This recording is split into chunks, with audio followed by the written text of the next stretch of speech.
one of the things that people always ask me is, what is art? And I say art is something that someone creates from nothing, and it's their inner feelings in terms of how they feel. And it's something that should not be judged and cannot be judged by anyone other than that person that did the particular piece of work. Any work that's created in that manner, to me, is art.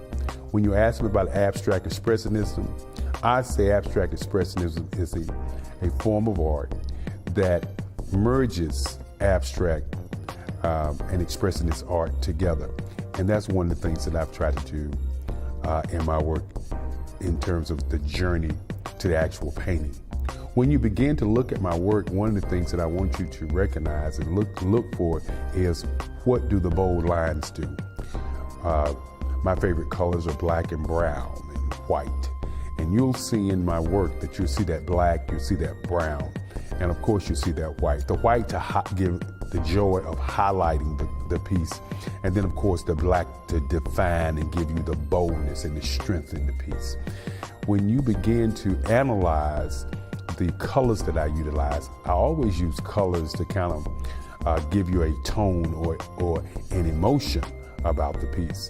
So the different kinds of colors that you will see in this particular show are going to be colors that are going to be bringing forth an idea. One of the things that we did on this DVD, on this show, was we're online, and you can go to my website at www.kellyworldwide.com, or you can email me at erickelly45@gmail. But we went online and we had people to tune into the show and ask them what colors would they like for me to use. And of course, the colors that they asked for, we utilized those colors. Those colors were red, orange, green, and white. And we added an additional color of blue and gold. And that's what you're going to get on this particular piece. We had a survey of people that they wanted me to paint, and everybody came back with the Beyoncés, the Barack Obamas, the stars of the now. And what we chose was Beyonce. So that's the piece that we're doing. We hope that you enjoy the artwork that we have created. And in this DVD, you also will see other pieces that I've created, and hopefully that you will enjoy this show. And if you're looking to have me to come to your gallery or to your museum, I can be contacted at 919-308-9090.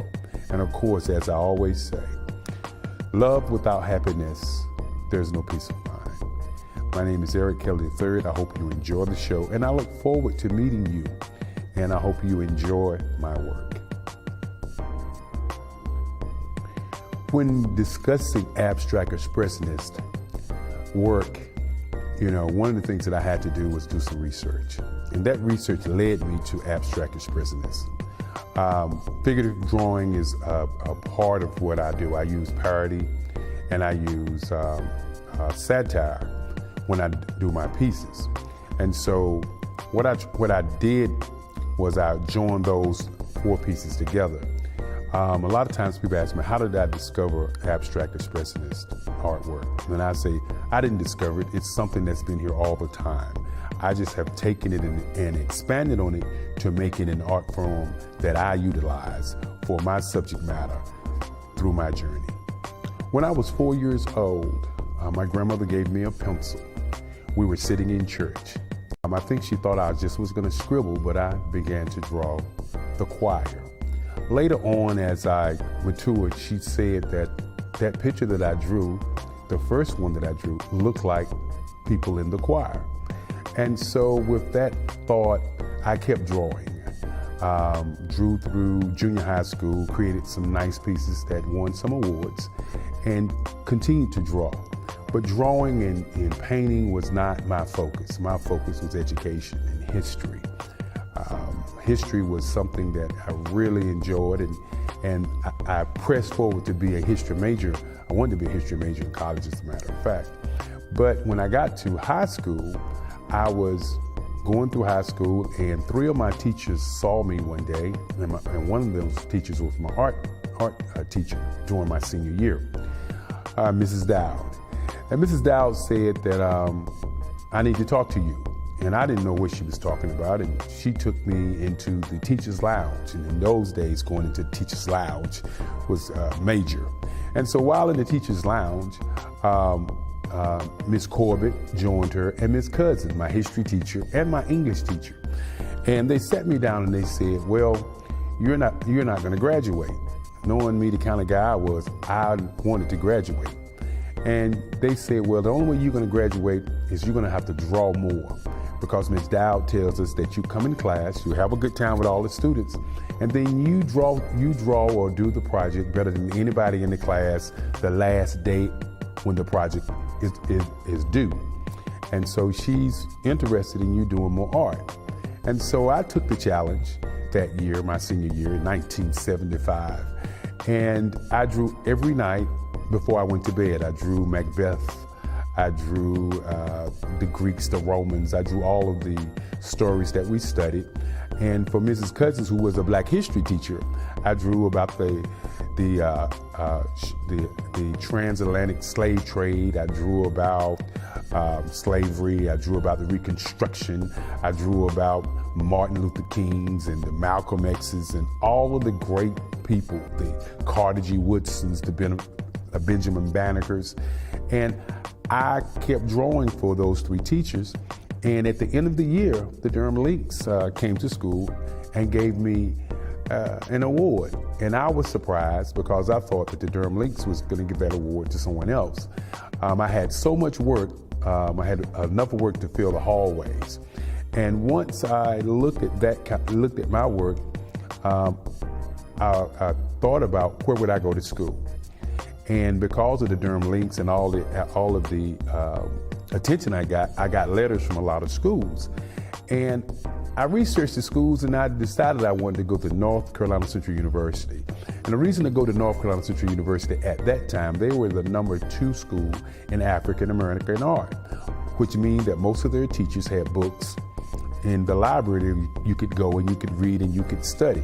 And I studied with Mason and Pendergraft and Carlisle, some of the great ones. Had a chance to meet Willie Nash and also see some of the great works of Ernie Barnes.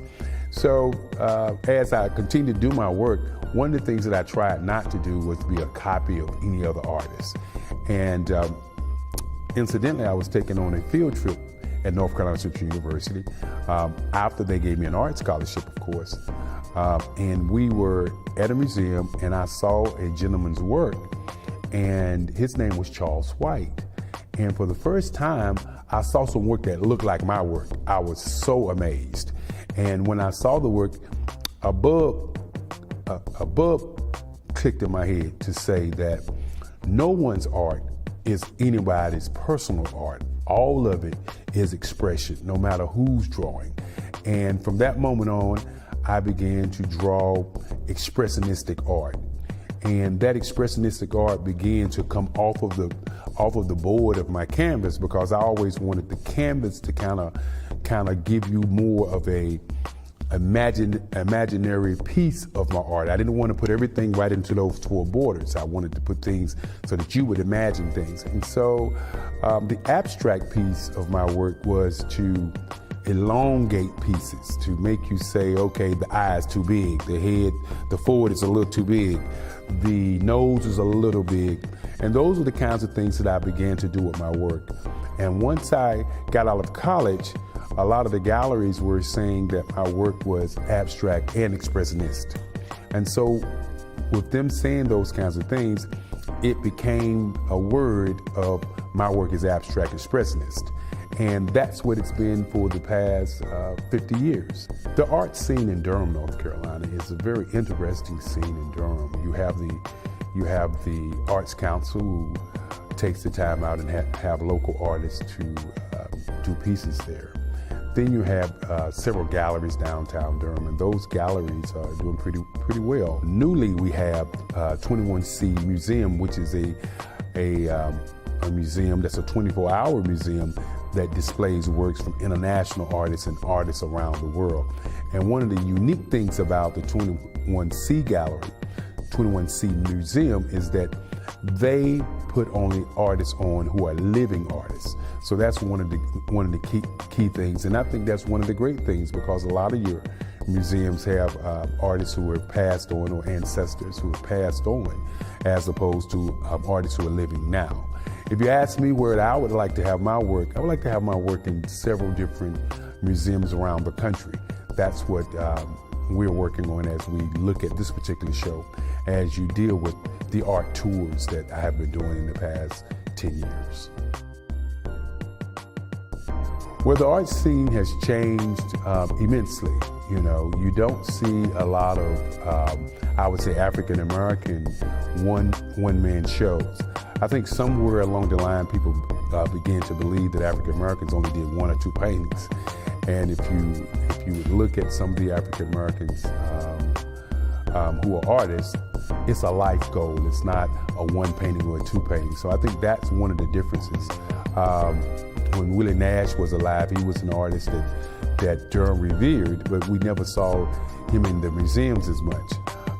Then there are several other artists who live in this beautiful city who I think should have one-man shows, because they have a tremendous amount of work. The other changes are the galleries. The galleries, they are more fine arts oriented than a gallery where you have an artist in residence that's painting, and then he's putting his work into a particular gallery, and people are buying those particular works.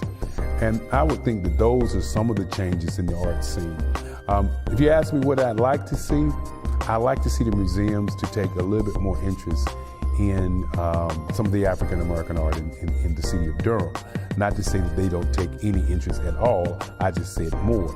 Then there's the Nasher Museum on Duke's campus, which is an outstanding museum, and a museum that people in the city of Durham is one that I would suggest that you go to, because they're so diverse.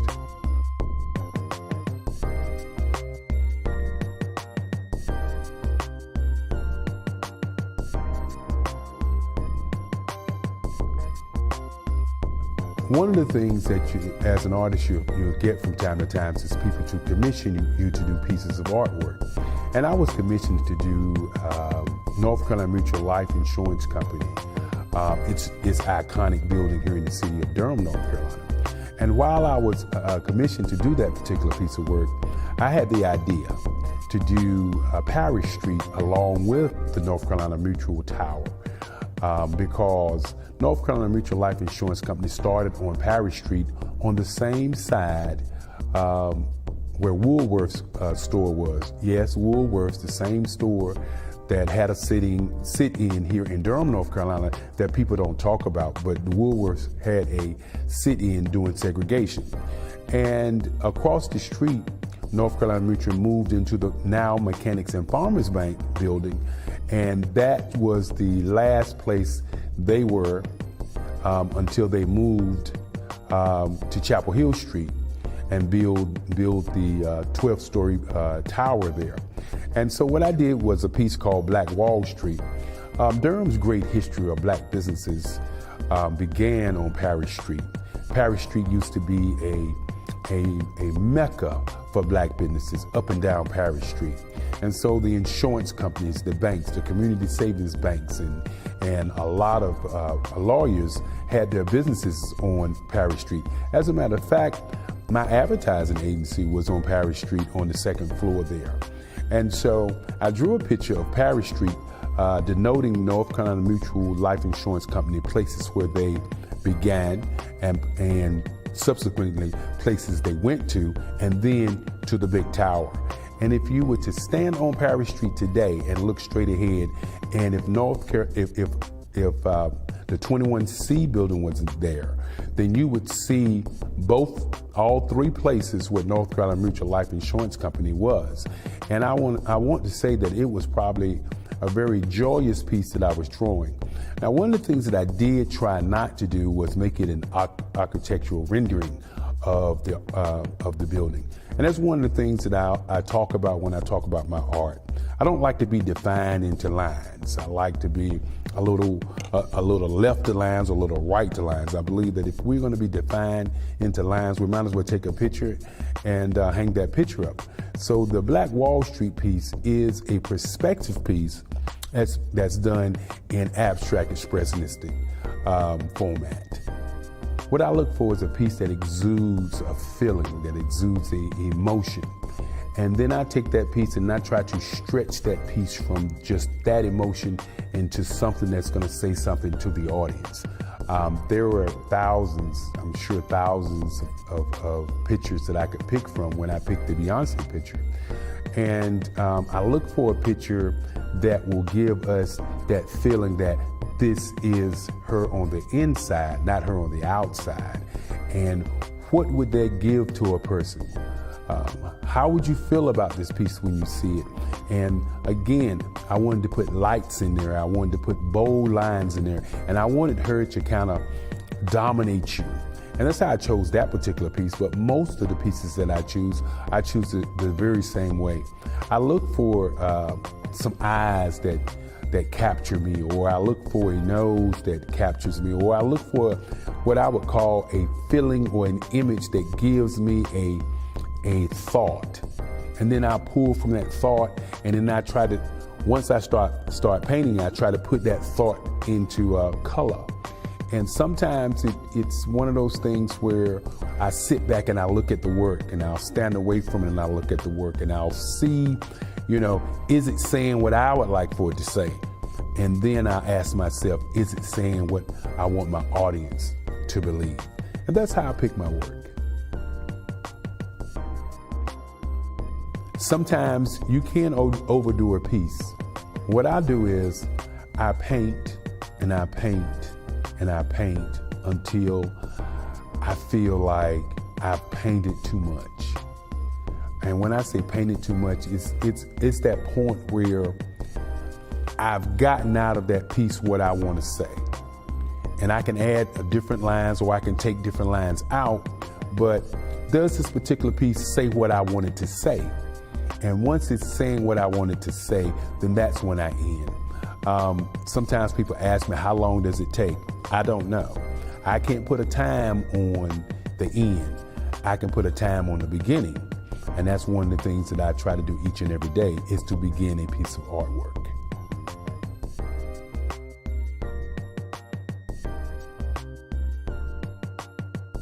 Colors influence emotions by the type of color that you use. If you're going to use a red is anger. If you're going to use a subtle blue, that's calmness. If you're going to use a green, that's earthy. And so if you're going to use a yellow, that's bright and that's sunshine. If you're going to use an orange, that orange is not bright and sunshine, but the next emotion to it. Then your pinks and your blues, to me, denote another emotion. And so when I pick a color, I pick that color from the picture that I'm drawing from. If someone gives me a picture and it's a picture of somebody in anger, I right away use the browns, the reds, the green, the dark greens, and to give that feeling from that particular piece. If somebody gives me a piece, or if I select a piece that's saying I'm happy or I'm serious, then I try to use those colors that give you the hues and tones that are going to make you say, okay, this person is happy, or this person is nonchalant. And so that's how I choose the colors.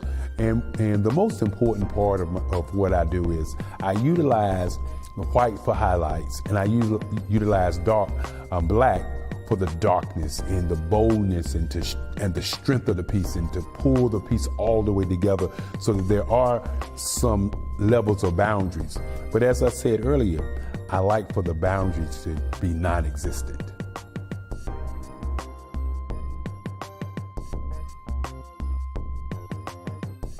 The biggest challenge for the Beyonce piece was to make sure that the lights in her eyes were right, and to make sure that her smile was right. When you're drawing a piece of art, there are certain things that you want to do. One is you want to create a piece that people can enjoy, and then you want to do a piece that grasps the imagination of the people that's looking at it. And in the Beyonce piece, one of the things that that was a challenge for me was to ensure that I didn't make her too happy and that I didn't put too many lights in her face. As I always say, if you put the right lights in the face of a piece of artwork, that piece of artwork will look like the person that you're drawing.